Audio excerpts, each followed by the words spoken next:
Hello, ಯಾರೆಲ್ಲ ನನ್ನ channel open ಮಾಡಿಬಿಟ್ಟು ಈ ವಿಡಿಯೋನ ನೋಡ್ತಾ ಇದ್ರು ಎಲ್ರಿಗೂ ಸ್ವಾಗತ ಸುಸ್ವಾಗತ. ನಾವು ನಮ್ಮ ಗಿಡಗಳನ್ನ ಹೆಲ್ದಿಯಾಗಿ ಇಟ್ಕೊಳ್ಳೋದಿಕ್ಕೆ ಸಾಕಷ್ಟು ಪ್ರಯತ್ನನ ಪಡ್ತಾ ಇರ್ತೀವಿ.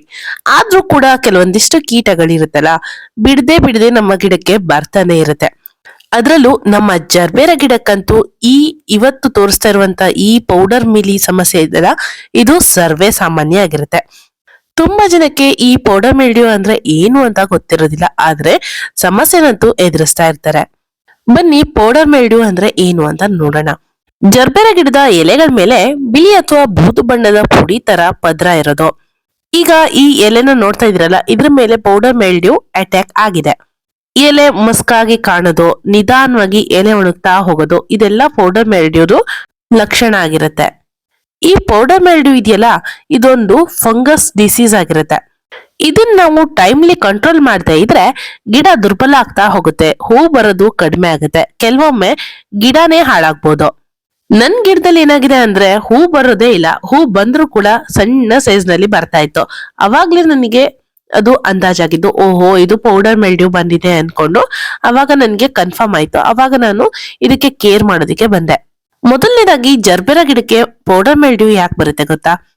ಏರ್ ಸರ್ಕ್ಯುಲೇಷನ್ ಸರಿಯಾಗಿ ಇಲ್ಲದೆ ಇರೋದು, ಗಿಡ ಫುಲ್ ಕ್ಲೋಸ್ ಆಗಿದ್ರೆ, ಇಲ್ಲ ಅಂತಾದ್ರೆ ತೇವಾಂಶ ಜಾಸ್ತಿ ಇದ್ರೆ, ಸನ್ಲೈಟ್ ಕಡಿಮೆ ಬೀಳ್ತಾ ಇದ್ರೆ, ಓವರ್ ವಾಟರಿಂಗ್ ಮಾಡ್ತಾ ಇದ್ರೆ, ಇಲ್ಲ ಅಂದ್ರೆ ಯಾವ್ದಾದ್ರು ಗಿಡಕ್ಕೆ ಪೌಡರ್ ಮಿಲ್ಡ್ಯೂ ಬಂದಿದ್ರೆ ಅದರಿಂದ ಪಕ್ಕದ ಗಿಡಕ್ಕೆ ಬರುವಂತ ಚಾನ್ಸಸ್ ಕೂಡ ಇರುತ್ತೆ. ಇದೆಲ್ಲದೂ ಕೂಡ ಪೌಡರ್ ಮಿಲ್ಡ್ಯೂಸ್ ನ ಒಂದು ಲಕ್ಷಣ ಆಗಿರುತ್ತೆ. ಈಗ ಪೌಡರ್ ಮಿಲ್ಡ್ಯೂಸ್ ಹೇಗೆ ಬರುತ್ತೆ ಅನ್ನೋದು ನಮಗೆ ಗೊತ್ತಾಯ್ತು.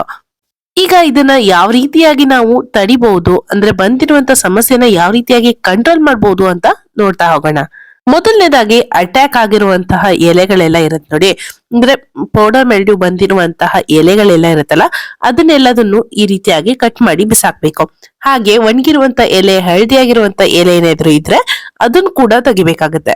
ಮತ್ತೆ ಜರ್ಬೇರ ಗಿಡದಲ್ಲಿ ಒಂದು 8ರಿಂದ 10 ಎಲೆ ಇದ್ರೆ ಸಾಕು. ಅದಕ್ಕೂ ಜಾಸ್ತಿಯಾಗಿ ಎಲೆಗಳನ್ನ ನಾವು ಬಿಟ್ಕೊಳ್ತಾ ಹೋದ್ರೆ ಏನಾಗುತ್ತೆ ಅಂದ್ರೆ ಹೂಗಳ ಪ್ರಮಾಣ ಅನ್ನೋದು ಕಮ್ಮಿ ಆಗುತ್ತೆ, ಸರಿಯಾಗಿ ಏರ್ ಸರ್ಕ್ಯುಲೇಷನ್ ಆಗೋದಿಲ್ಲ. ಅದರಿಂದಾಗಿ ಈ ರೀತಿಯಾಗಿ ಒಂದೊಂದೇ ಸಮಸ್ಯೆಗಳು ಬರೋದಿಕ್ಕೆ ಶುರು ಆಗುತ್ತೆ. ಇವಾಗ ಸೇವಂತಿಗೆ ಹೂಗಳನ್ನ ಹಾಗೆ ಗುಲಾಬಿ ಗಿಡಗಳನ್ನ ಇದಕ್ಕೆ ಹಾಕಿ ಮಲ್ಚಿಂಗ್ ಮಾಡಿ ಇಟ್ಟಿದೆ. ಕೆಲವೊಮ್ಮೆ ಏನಾಗುತ್ತೆ ಅಂದ್ರೆ ಸರಿಯಾದ ಬಿಸಿಲು ತಾಗದೆ ಇದ್ರೆ ನಾವು ಮಲ್ಚಿಂಗ್ ಮಾಡಿರುವಂತಹ ವಸ್ತುವಿನಿಂದ ಕೂಡ, ಅಂದ್ರೆ ಈ ರೀತಿ ಹಸಿ ವಸ್ತುವಿನಿಂದ ನಾವು ಮಲ್ಚಿಂಗ್ ಮಾಡಿಟ್ರೆ ಅದರಿಂದ ಕೂಡ ಡಿಸೀಸ್ ಬರುವಂತ ಚಾನ್ಸಸ್ ಇರುತ್ತೆ. ನೀವು ಮಲ್ಚಿಂಗ್ ಮಾಡೋ ಹಾಗಿದ್ರೆ ಸರಿಯಾಗಿ ಬಿಸಿಲು ಬೀಳುವಂತಹ ಜಾಗದಲ್ಲಿ ನೋಡ್ಬಿಟ್ಟು ಮಲ್ಚಿಂಗ್ ನ ಮಾಡ್ರಿ. ಅಂದ್ರೆ ಎಲ್ಲಾ ವಸ್ತುವಿನಿಂದ ಅಂತ ಹೇಳ್ತಾ ಇಲ್ಲ, ಈ ರೀತಿಯಾಗಿ ಹೂಗಳಿಂದ ಅಥವಾ ಬೇರೆ ಯಾವ್ದಾದ್ರು ಹಸಿ ವಸ್ತುಗಳಿಂದ ನೀವು ಮಲ್ಚಿಂಗ್ ನ ಮಾಡ್ತಾ ಇದ್ರೆ ಬಿಸಿಲು ಸ್ವಲ್ಪ ಜಾಸ್ತಿ ಬೀಳುವಂತ ಪ್ರದೇಶದಲ್ಲಿ ಇಟ್ಟಾಗ ಡಿಸೀಸ್ ಬರೋದು ಕಮ್ಮಿ ಆಗತ್ತೆ. ಈಗ ಇದ್ರದ್ದು ಬುಡಾನ ಸ್ವಲ್ಪ ಈ ರೀತಿಯಾಗಿ ಕೆತ್ಕಿ ಲೂಸ್ ಮಾಡಿ ಕೊಡ್ಬೇಕಾಗತ್ತೆ. ಯಾಕೆಂದ್ರೆ ಬೇರಿಗೆ ಕೂಡ ಸ್ವಲ್ಪ ಗಾಳಿ ಆಡಿದ್ರೆ ಚೆನ್ನಾಗಿರುತ್ತೆ ಗಿಡಗಳು, ಇಲ್ಲ ಅಂತ ಆದ್ರೆ ಇದೇ ರೀತಿಯಾಗಿ ಒಂದೊಂದೇ ರೋಗಗಳು ಬರೋದಕ್ಕೆ ಶುರು ಆಗುತ್ತೆ. ಹಾಗೆ ಜರ್ಬೇರ ಗಿಡಕ್ಕೆ ಒಂದು 4ರಿಂದ 5 ಗಂಟೆನಾದ್ರೂ ಚೆನ್ನಾಗಿ ಬಿಸಿಲು ಬೀಳಿ. ಇವಾಗ ನಾವು ಜರ್ಬೇರ ಗಿಡಕ್ಕೆ ಬಂದಿರುವಂತಹ ಪೌಡರ್ ಮಿಲ್ಡ್ಯೂಸ್ ನ ಕಂಟ್ರೋಲ್ ಮಾಡೋದಕ್ಕೆ ಮನೇಲೇ ಇರುವಂತ ಒಂದು ವಸ್ತುನ ಬಳಸ್ಕೊಂಡು ಕಂಟ್ರೋಲ್ ಮಾಡ್ಬೋದು. ಯಾವ್ದಪ್ಪ ಅಂದ್ರೆ ನಾವು ಪ್ರತಿದಿನ ಯೂಸ್ ಮಾಡುವಂತ ಒಂದು ಹಾಲಾಗಿರುತ್ತೆ. ಹಾಲಲ್ಲಿ ಲ್ಯಾಕ್ಟೋಫೆರಿನ್ ಮತ್ತೆ ಪ್ರೋಟೀನ್ ಅಂಶ ಇರೋದ್ರಿಂದ ಫಂಗಸ್ ಗ್ರೋತ್ ಆಗೋದು ಕಡಿಮೆ ಮಾಡೋದಿಕ್ಕೆ ಹೆಲ್ಪ್ ಮಾಡುತ್ತೆ.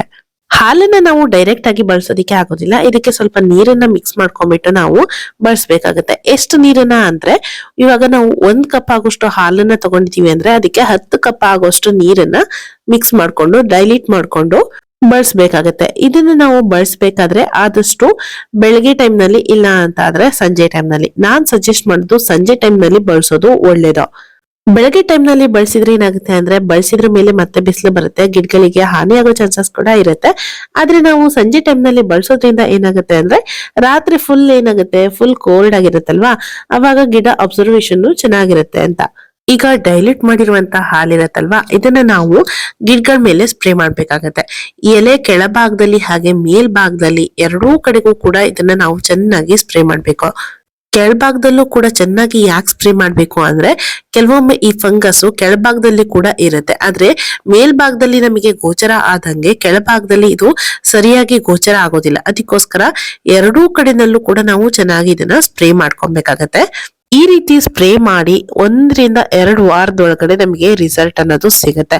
ಎಷ್ಟು ಚೆನ್ನಾಗಿ ಎಲೆಗಳು ಗ್ರೋತ್ ಆಗ್ತಾ ಬರುತ್ತೆ ಅಂದ್ರೆ ಫಂಗಸ್ ಬಂದಿರುವಂತ ಎಲ್ಲಾ ಗಿಡಗಳು ಕೂಡ ಫುಲ್ ಫ್ರೆಶ್ ಆಗಿ, ಫಂಗಸ್ಸೇ ಬಂದಿಲ್ಲ ಅನ್ನೋ ರೀತಿನಲ್ಲಿ ಫ್ರೆಶ್ ಆಗಿ ಬೆಳೆಯೋದಿಕ್ಕೆ ಶುರು ಆಗುತ್ತೆ. ನಾನು ಇವಾಗ ನನ್ನ ಈ ಗಿಡ ಮೇಲೆ ಪ್ರಯೋಗ ಮಾಡಿದ್ರ ಮೇಲೆ ಯಾವ ರೀತಿಯಾಗಿ ಗಿಡಗಳು ಚೇಂಜ್ ಆಗಿದೆ ಅಂತ ತೋರಿಸ್ತೀನಿ ನೋಡಿ.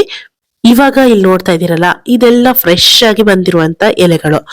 ನಾನು ನನ್ನ ಗಿಡಗಳಿಗೆ ಆರೈಕೆ ಮಾಡಿದ್ರ ಮೇಲೆ ಇಷ್ಟು ಚೆನ್ನಾಗಿ ಎಲೆಗಳೆಲ್ಲ ಬರೋದಿಕ್ಕೆ ಶುರು ಆಗಿದೆ. ಅಷ್ಟೇ ಅಲ್ಲ, ಸಣ್ಣ ಸಣ್ಣದಾಗಿ ಮೊಗ್ಗುಗಳು ಕೂಡ ಬರೋದಿಕ್ಕೆ ಶುರು ಆಗಿದೆ. ಈ ಹಾಲ್ ಅನ್ನೋದು ಇನ್ಸೆಕ್ಟಿಸೈಡ್ ಆಗಿ ಕೂಡ ಕೆಲಸ ಮಾಡ್ತು, ಹಾಗೇನೆ ಒಂದ್ ರೀತಿಯಾಗಿ ಫರ್ಟಿಲೈಸರ್ ಆಗಿ ಕೂಡ ಕೆಲಸ ಮಾಡೋದಕ್ಕೆ ಶುರು ಆಗಿದೆ. ಈಗಂತೂ ನನ್ನ ಹತ್ರ ಇರುವಂತ ಜರ್ಬೇರ ಗಿಡಗಳೆಲ್ಲದೂ ಫ್ರೆಶ್ ಆಗಿ ಹೆಲ್ದಿ ಆಗಿ ಬೆಳವಣಿಗೆ ಆಗ್ತಾ ಇದೆ. ನಿಮ್ಗೂ ಕೂಡ ಇವತ್ತಿನ ವಿಡಿಯೋ ಯೂಸ್ಫುಲ್ ಆಗಿರ್ಬೋದು ಅಂತ ನಾನು ಅನ್ಕೊಳ್ತಾ ಇದ್ದೀನಿ. ಸ್ವಲ್ಪನಾದ್ರೂ ಇನ್ಫಾರ್ಮೇಟಿವ್ ಹಾಗೆ ಯೂಸ್ ಆಗಿದ್ರೆ ಇದನ್ನ ಹೆಚ್ಚಿನ ಜನಕ್ಕೆ ಶೇರ್ ಮಾಡ್ರಿ, ಯಾಕೆಂದ್ರೆ ಬೇರೆಯವರಿಗೆ ಕೂಡ ಇದ್ರದ್ದು ಅವಶ್ಯಕತೆ ಇರ್ಬೋದು. ಬೇರೆಯವ್ರು ಕೂಡ ಅವ್ರ ಗಿಡದಲ್ಲಿ ಈ ಸಮಸ್ಯೆನ ಎದುರಿಸ್ತಾ ಇರ್ಬೋದು, ಅವರಿಗೂ ಕೂಡ ಇದು ಹೆಲ್ಪ್ ಆಗ್ಬೋದು. ಅದಕ್ಕೋಸ್ಕರನೇ ಮತ್ತೆ ಸಬ್ಸ್ಕ್ರೈಬ್ ಆಗದೆ ವಿಡಿಯೋನ ನೋಡ್ತಾ ಇದ್ರೆ ದಯವಿಟ್ಟು ಚಾನಲ್ಗೆ ಸಬ್ಸ್ಕ್ರೈಬ್ ಆಗಿ ವಿಡಿಯೋನ ನೋಡ್ರಿ. ಮತ್ತೆ ಯಾವ್ದಾದ್ರು ಹೊಸ ವಿಡಿಯೋದಲ್ಲಿ ಸಿಗ್ತೀನಿ. ಅಲ್ಲಿವರೆಗೂ love you all, bye bye.